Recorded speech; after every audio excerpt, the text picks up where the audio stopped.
welcome back to Benefits of Bipolar. So my mic stands a little wonky. It sounded bad the last time, so we're going free flowing mic today. We'll see how it goes. So I want to talk about work in bipolar today. Reason I want to do that is because it sucks. At least for me. I don't want to say that for everybody else. I know Brandon, who I had on last time, has had a great career. And a lot of other people have too. So this isn't to say it can't be done.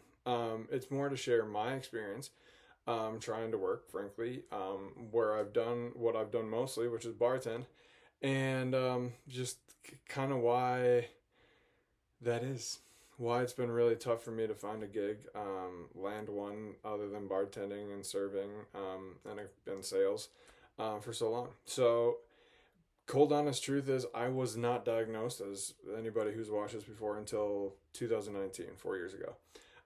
As I mentioned before, I basically drank and gambled all the time before that. So let's back all the way up to finding a job, right? So finding a job requires you to sit down, think ahead, brainstorm where I might want to work, where I might fit in, things like that, right? That wasn't happening. I simply was surviving every minute, every hour, every day. It was like, what am I going to do? I don't know. Maybe I have 3 hours to figure it out. It was just trying to figure out, can I sleep until I had to work? What could I do to pass the day? And I would say 80 to 90% of my days were literally sleeping off a hangover. So trying to look for jobs, even to brainstorm what kind of jobs I might be a fit at in that time was not going to happen. I held jobs, as I've mentioned.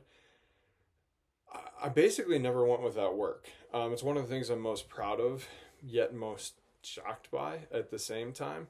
I mean, I was barely hanging on. I would wake up in the morning just screaming every morning, bloody murder, basically, that I had to go to work, or at noon, because, I mean, hey, my head hurt. It hurt to get up most days.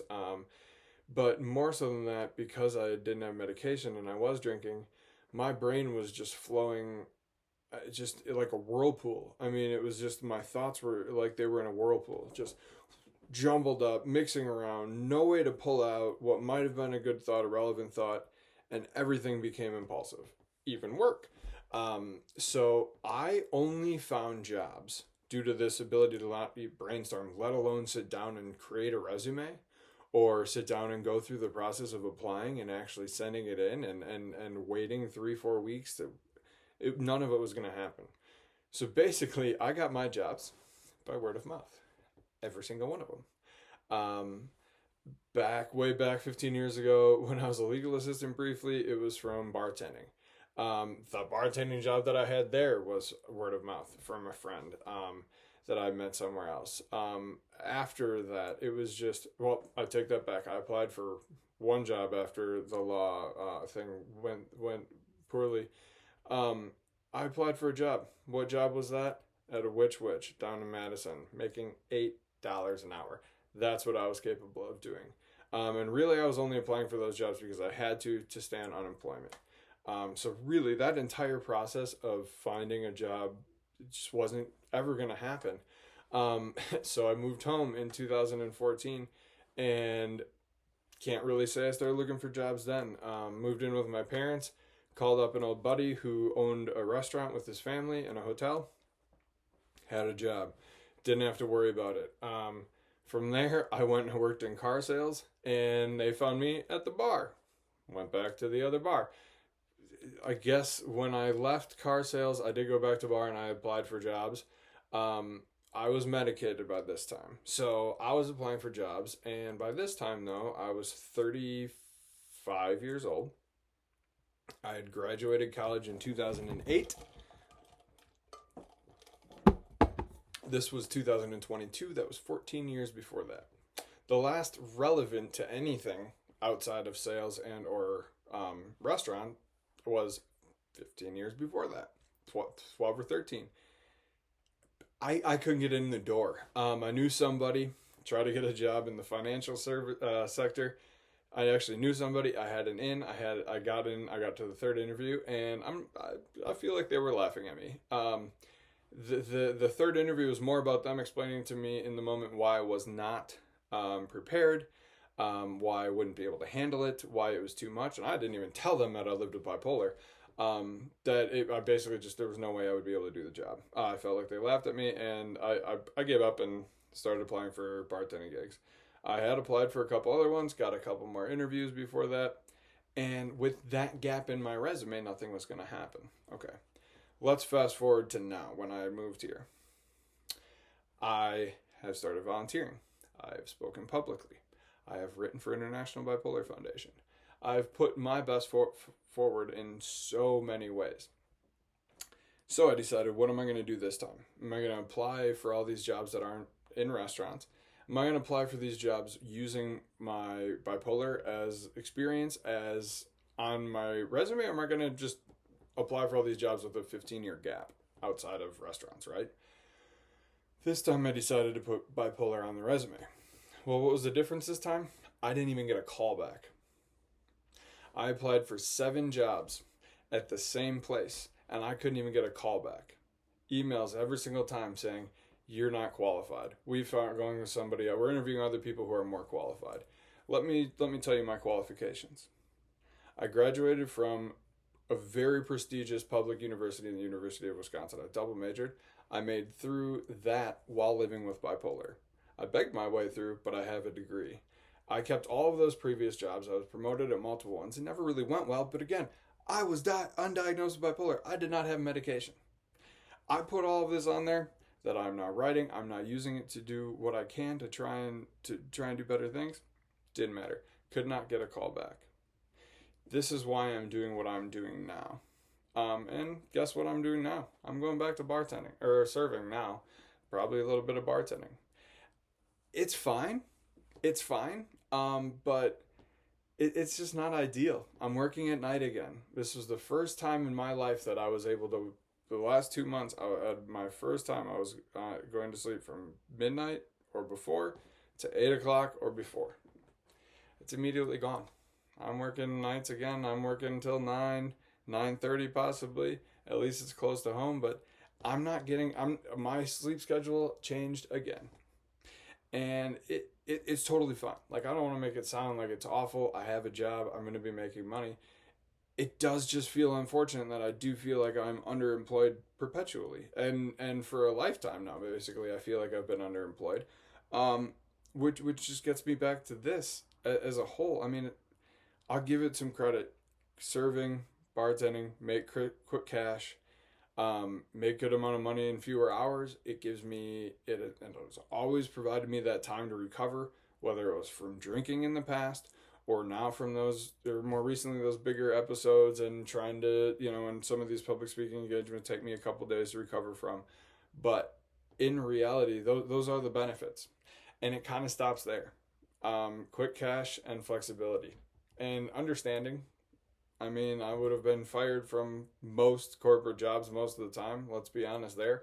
I was given chance and time again after being super negative, yelling at people, not customers, yelling at people in the back, yelling at management. I was always given another chance. I mean, eventually I'd be shown my way out, but those things kept me going. Those are the things that allowed me to stay employed.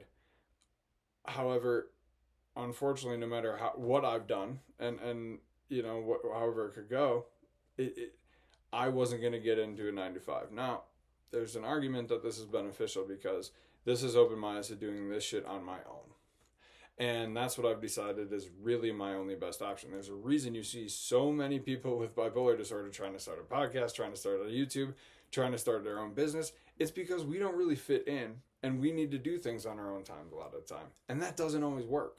And so here I am trying to do this. Now, spoiler alert to a future time, but I got to start talking about it because I have to do it myself. I'm going to be trying to get back into school. I would love to get back in for my master's to become a clinical mental health worker because I would love to help other people just like myself. Of course, that's going to cause more stress, more schedule upheaval, frankly, more than anything else. But it will finally be something that hopefully can get me back into legitimacy. Even more so than hopefully everything that I'm doing right now is doing.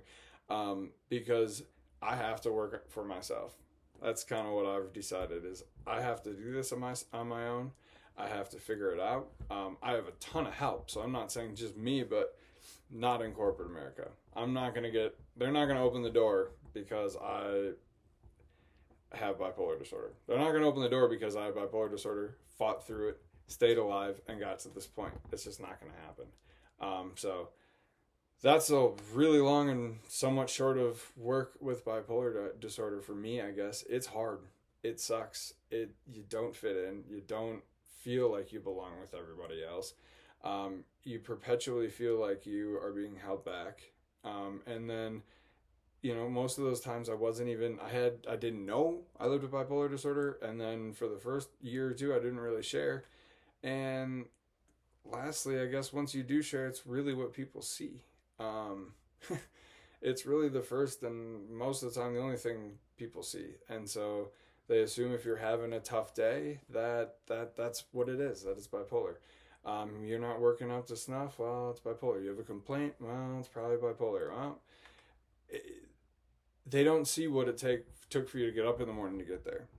They don't see what it takes for you to self-monitor yourself and not lose it when something isn't fair or isn't done right, or when a customer treats you like crap or judges you for some reason that they don't know what's going on.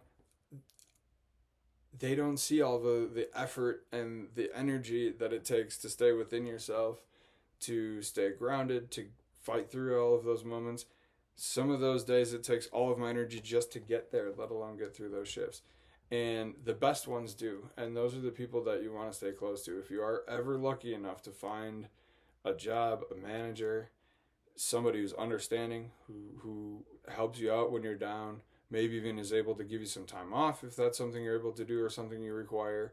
But really just somebody who's going to show understanding, know that you're not on your best, and be there to help out behind you. So this just kind of ended up being a rant about how hard it is to work with bipolar disorder, but frankly, I'm okay with that because that's kind of what I'm out here to do, is just share what it's like for me. So share this out with anybody.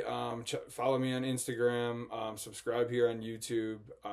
Please share out as much as you can. I really do hope that a lot of this is beneficial. I don't want to ruin it yet, but I have a really cool guest coming next on the full benefits of bipolar episodes.